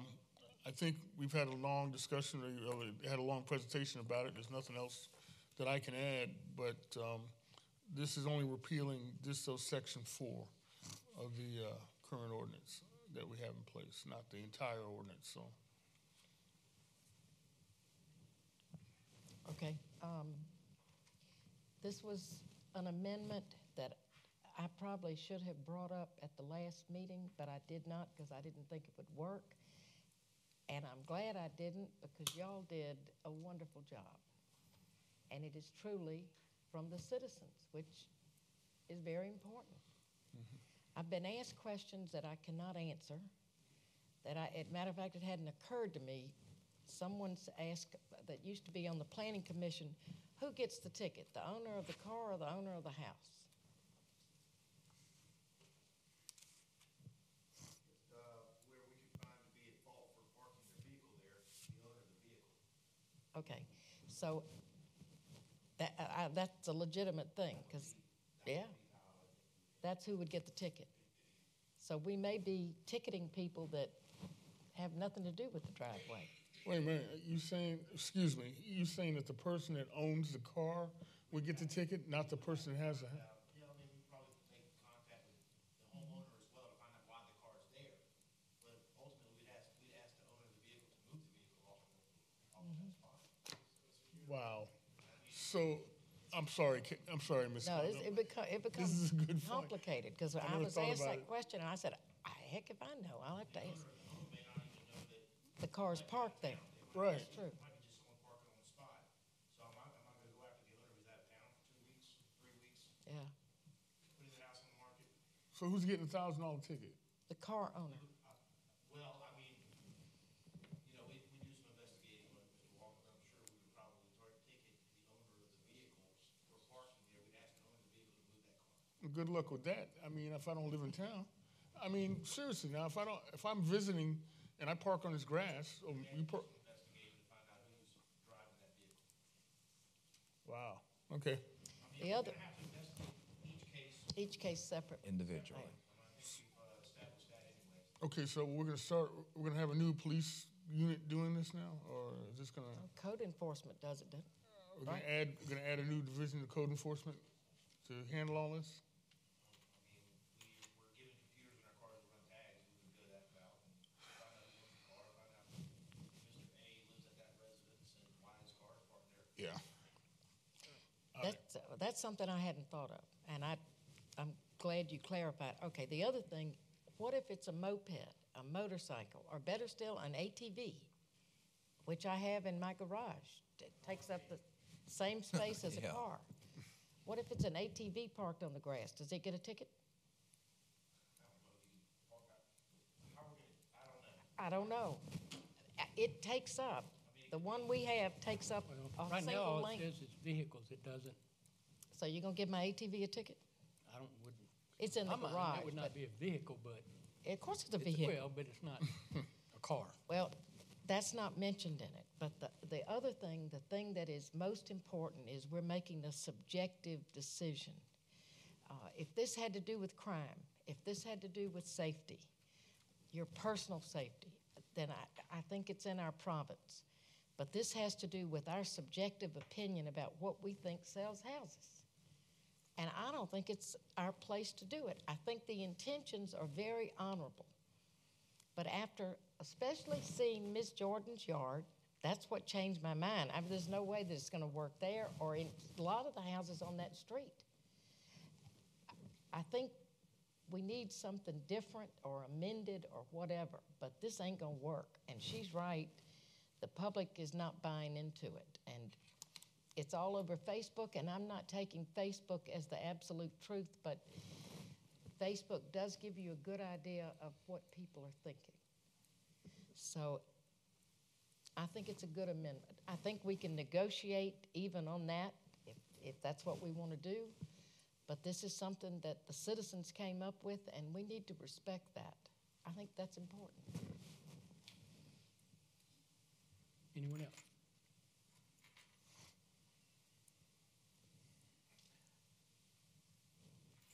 Well, let me throw something out. My wife and I are remodeling our kitchen, or we're having it done.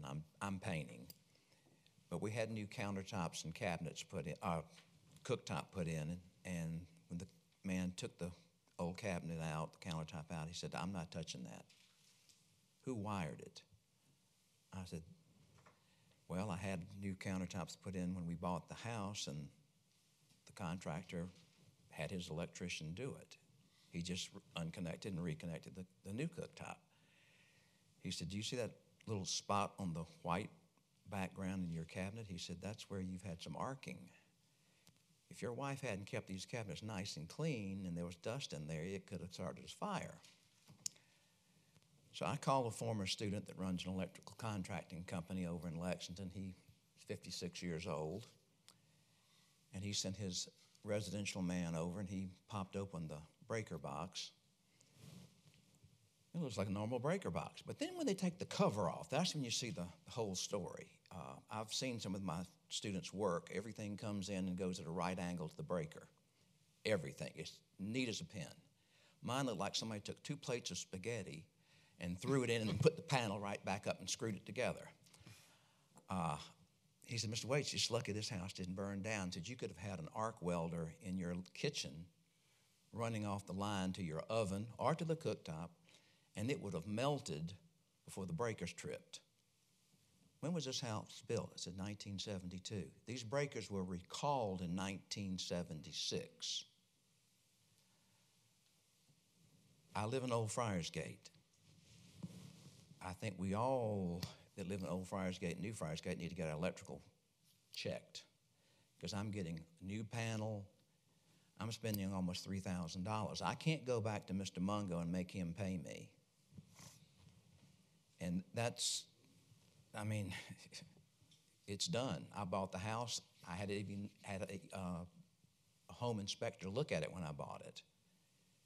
He never took the cover off the breaker box. He never checked what company made the breakers.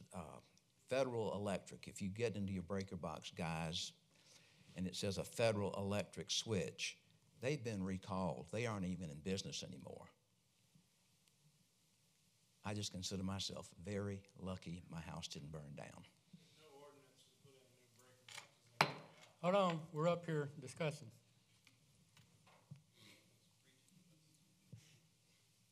Builders are affected by codes of the state of South Carolina and the county in which they build. Towns and cities don't mandate how builders work in most cases. City of Columbia does have building inspectors, but that's through the invitation of Richland County because of their size. Because I also lived in Columbia and had to have that house rewired as well. It had the old screw ends, 4 circuits for the whole house. When I finished it, it had 22 circuits. So just be advised. I'm going to make a couple comments, but I also believe that a lot of stuff that was on that thing is very subjective. I'm not going to go over it, and I'm not going to argue all night long with a lot of the information that was on there. But I disagree with a lot of it. Other people disagree with me. That's fine. I do not think this is an improvement. I do not think this is any better than not having one at all. What we passed, and maybe some people are not sure of everything, but from the day the thing was passed, code enforcement has been out knocking on doors. They're not writing abatement notices. They're not writing tickets. All they're doing, from my understanding from Bob, is letting people know, the ones that park in the yard, not every neighbor, but the ones that are parking in the yard as they find them, of the ordinance and what has to happen by August 1st. Come July, they're going to go out and start giving abatement notices, and they'll give them the whole month of July to comply, and then August 1st, then they write tickets. And from my understanding, if the officer is there and there's a question or a disagreement as to where the parking pad can go, then the officer will let Bob know. He is the zoning administrator. It's in our ordinance. That he will be the one to go out and look and say, okay, in the example that was given, if you can't park here, here, here, here, then wherever you're parking now, currently, just put the parking pad there. That's basically the last choice.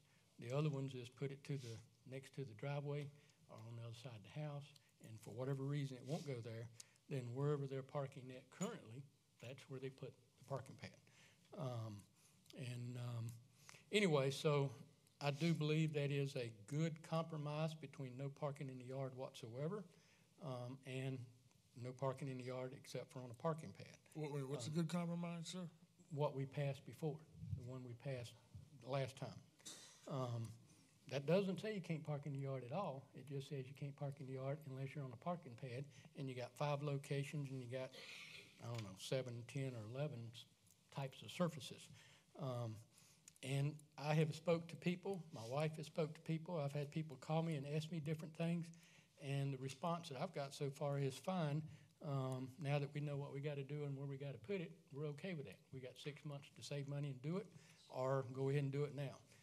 So I think it is being received pretty well. I disagree that it's been not received well. But anyway, that's my opinion, and that's where I'm coming from. I know other people think differently, but I do think it's got a good buy-in so far. And I've also had a lot of comments from people who are glad we passed the thing. I've had people tell me that they wished Lexington County would do it in their neighborhoods, and the rest of Murraywood and Coldstream and what's that other place, out Bush River Road, Whitehall, and places like that. Because it's not just in our town, it's everywhere where it's happening, and a lot of people are wanting something done about it. They commended us on doing something, and wish, like I say, that the county would do the same thing in their neighborhood.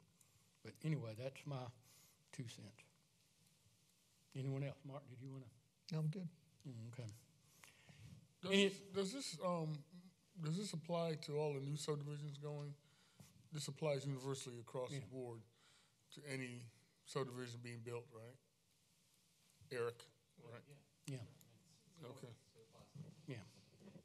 And the Planning Commission is also looking at, they're not 100% sure, but they are looking at, and probably going to look at it again, either changing some of the guidelines, and it'll come back to us, that every new home built from now on out will have a minimum width and a minimum length concrete driveway for, say, 4 cars to help eliminate that, and maybe even look at the minimum width of a road. But the county has say over that, so they may not, if we ask for a 30-foot road and they're only wanting a 25-foot road, they may not, But that's some of the stuff they're going to look at to hopefully keep some of this from going. And a lot of this stuff, yes, it was the builders, but when those neighborhoods were being built, interest rates were like 17, 18%.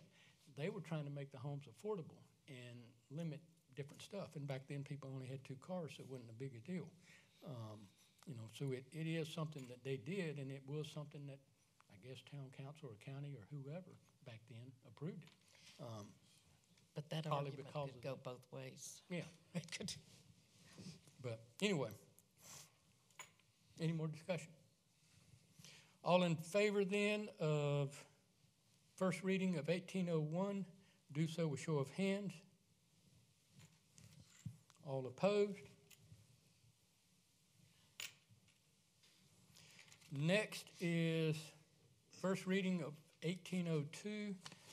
This is the one that Bob asked us to do. It has to do with the changing in the floodplain people's terminology and what we got to do in our books and everything else to make sure we comply with the counties and everything else. So this one is just a word change as well. Is there a motion for first reading of 1802? I so move. Second? Any discussion? And this one, they're just taking the word out floodplain and putting the land development ordinance, whatever. All in favor then of 1802, do so with show of hands.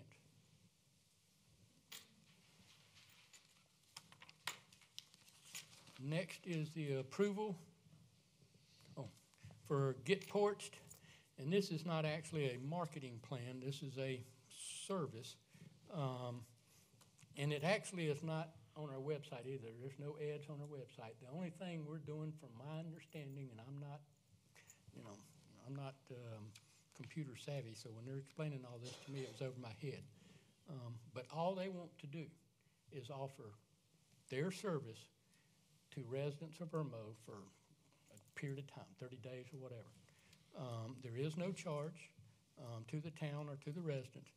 And if I understand how it works, you take 9 pictures of your home.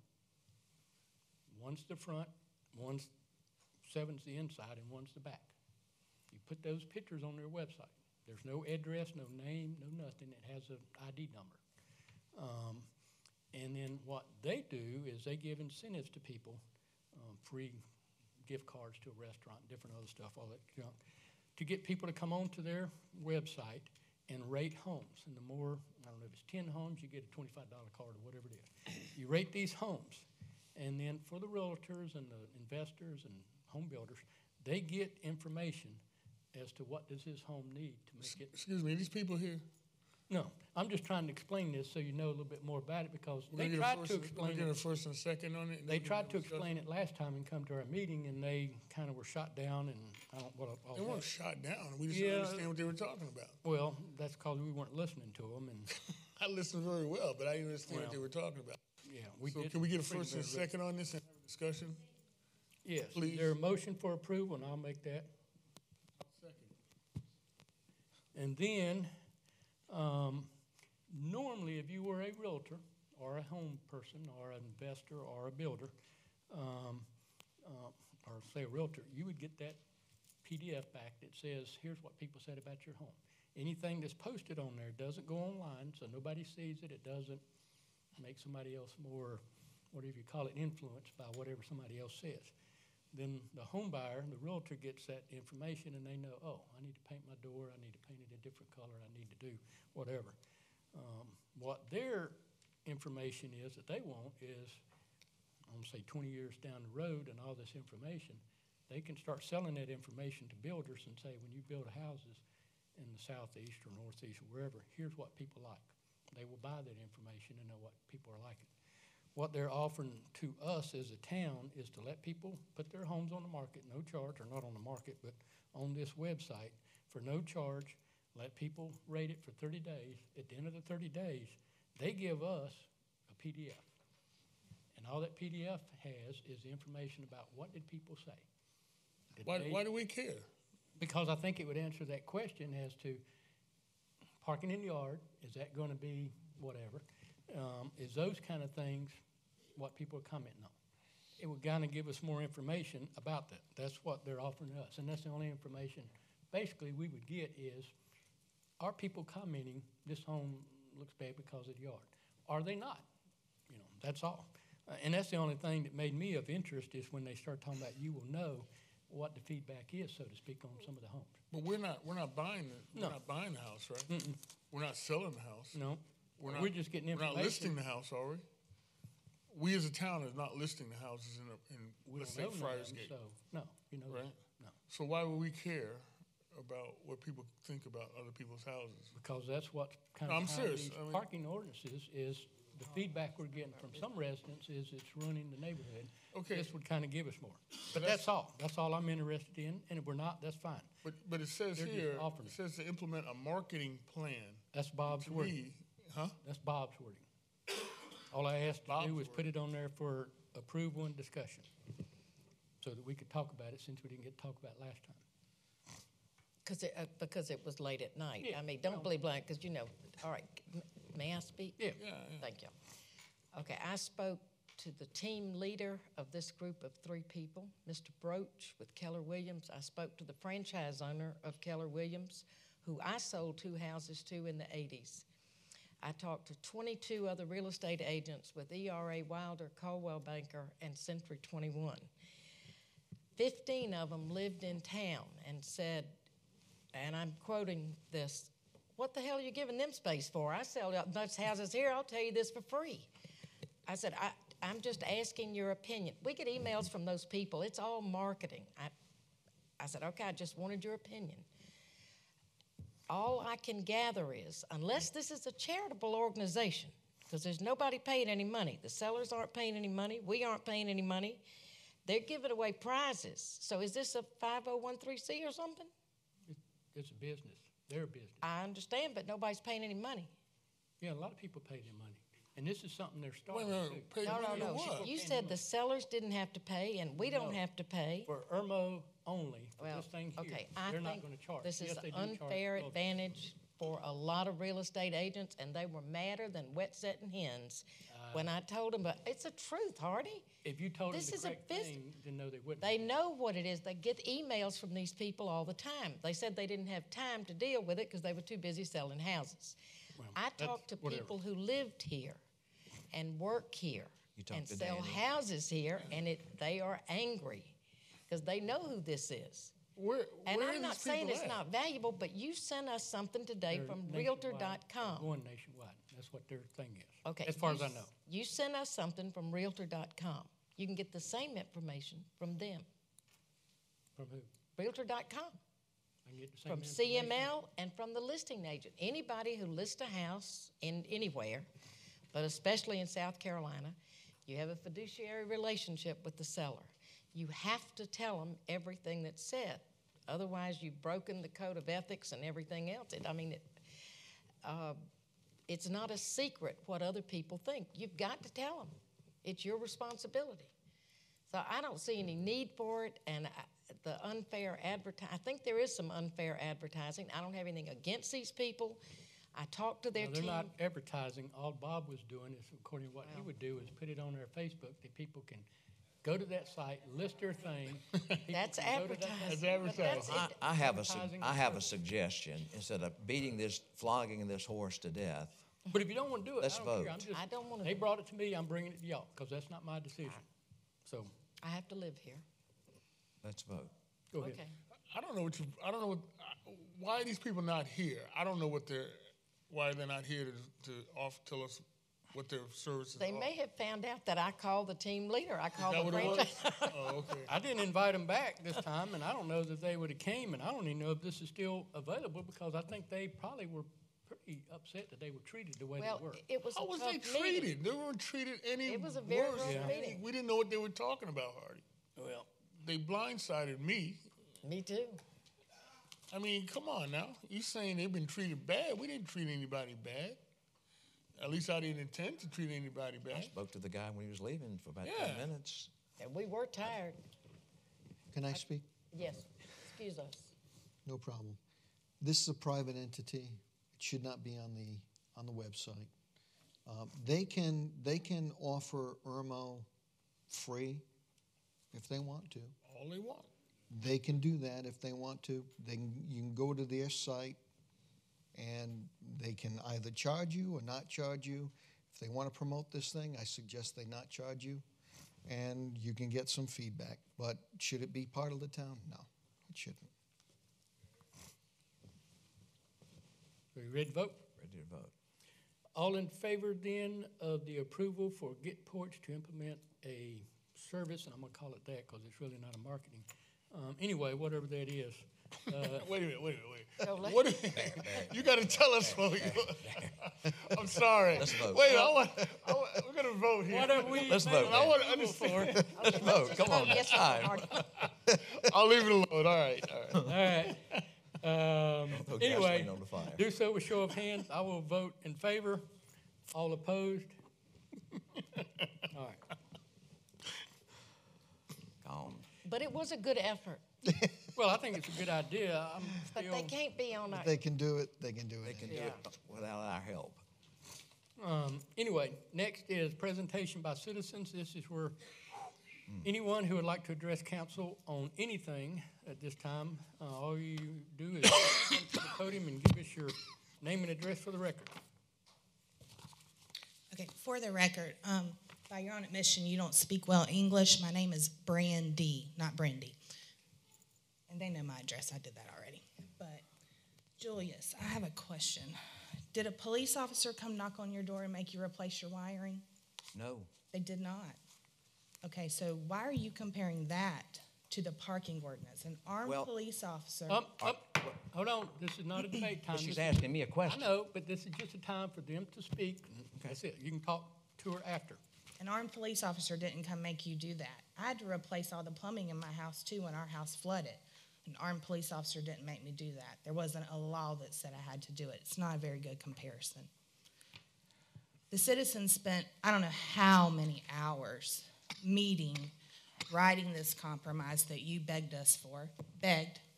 last meeting for you not to say a word on it, which I'm guessing is because lately everything you've said's in the news, but for y'all to sit here and say it's not y'all, for Hardy to say it's not better.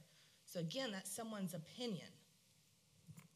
It is better because anything but this parking ordinance in effect right now is better.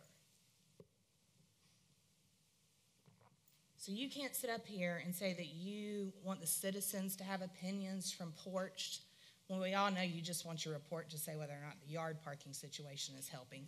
I mean, let's just be honest for once in your life, Hardy. Don't sit up there and act like you care about the citizens because you don't.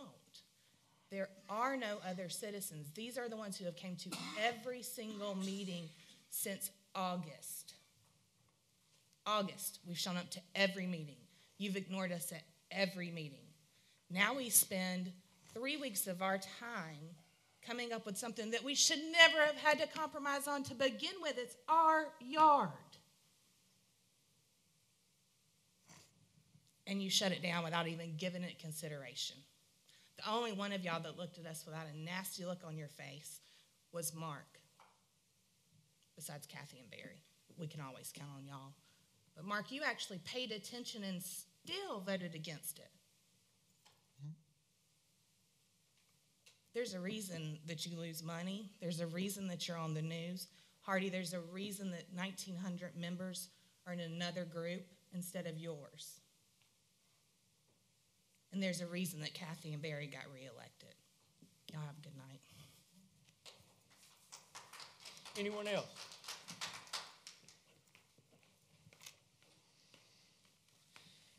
Matthew Hall, 106 St. Albans Court. I have a few things. Didn't we repair the road in Cornerstone? Did we repair the road in Cornerstone to turn it over to the county? Working on it. Working on it. I've done some research, and it looks like the LLC that owns the road is still active. And last time I looked, the taxes had been paid on it. So my question, not answer right now, just to y'all to think about, why is that LLC not repairing the roads themselves? Or can the town put a lien on the roads or something to get the money back from that LLC that is still active at the South Carolina state page? You mentioned, Joyous, about your inspection. If you have a copy of it, I would go after that inspector's license if he is still around and practicing, because that's a clear violation of it. He didn't do his job. Hardy, you stated the code enforcement are knocking on doors. They are not knocking on doors. They are simply putting a piece of paper under a windshield wiper. That is not really education. That's putting a paper under a windshield wiper, going to the next house.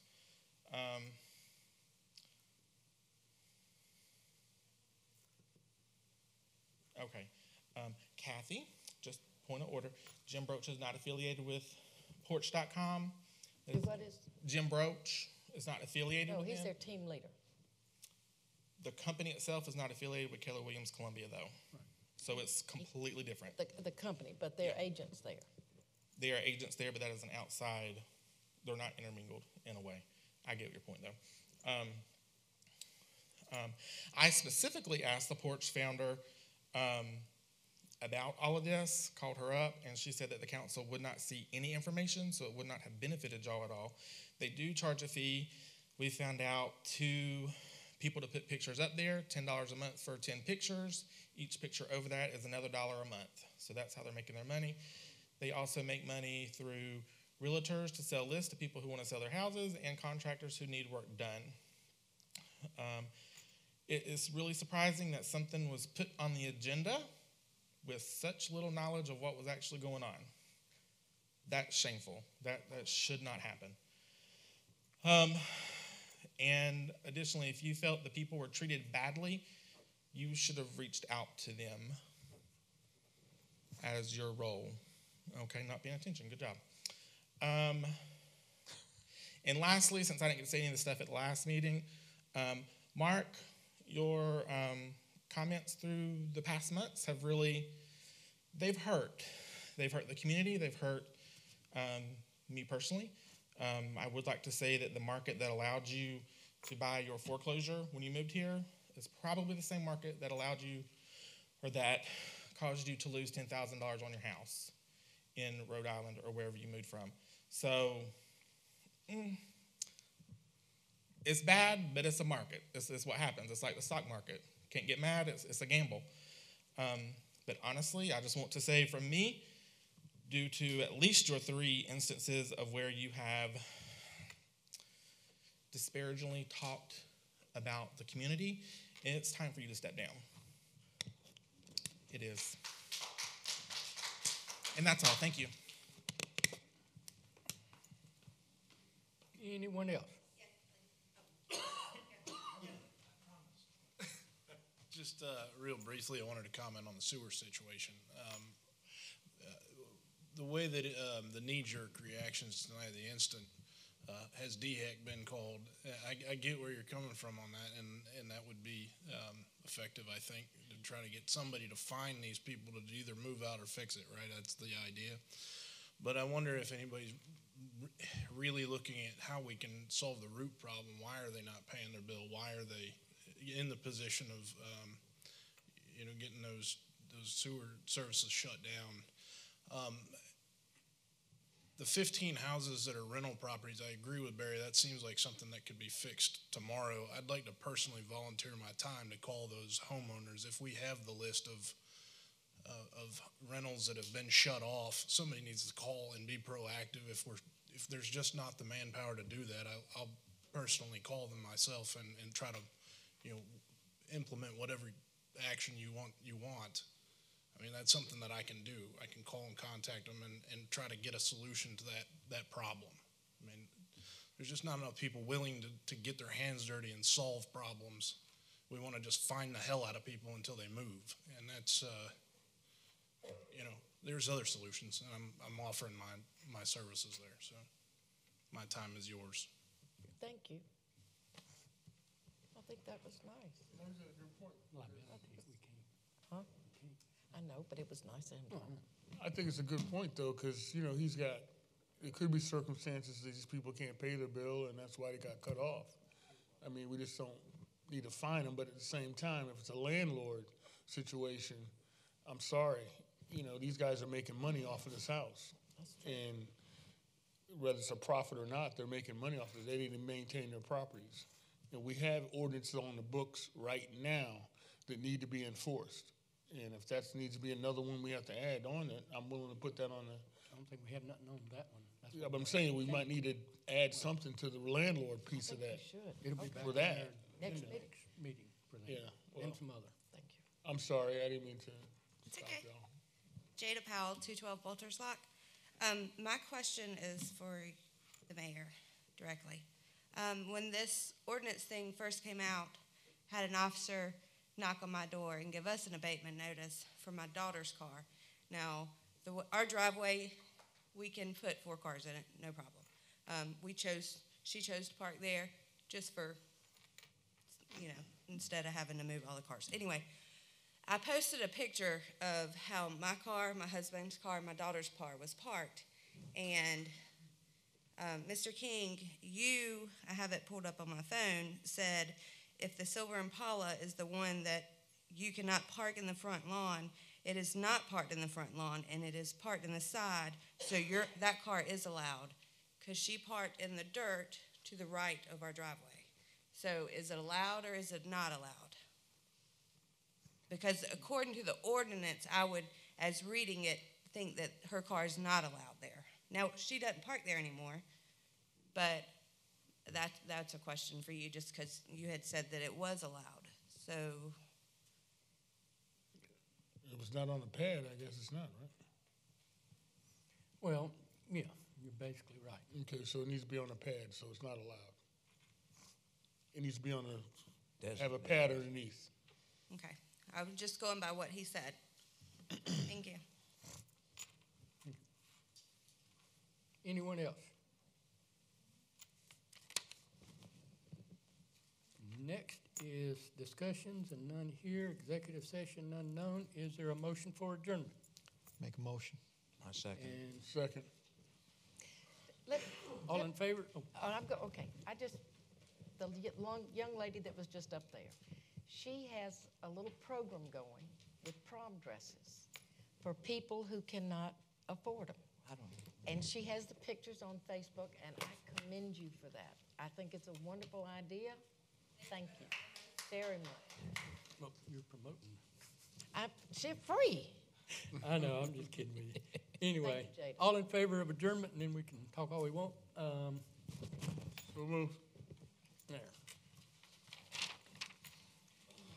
And here is.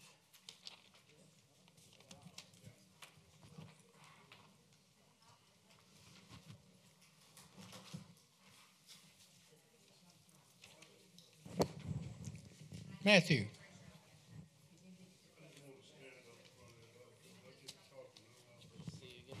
See you too, Eric. It's an easy way to the sewer.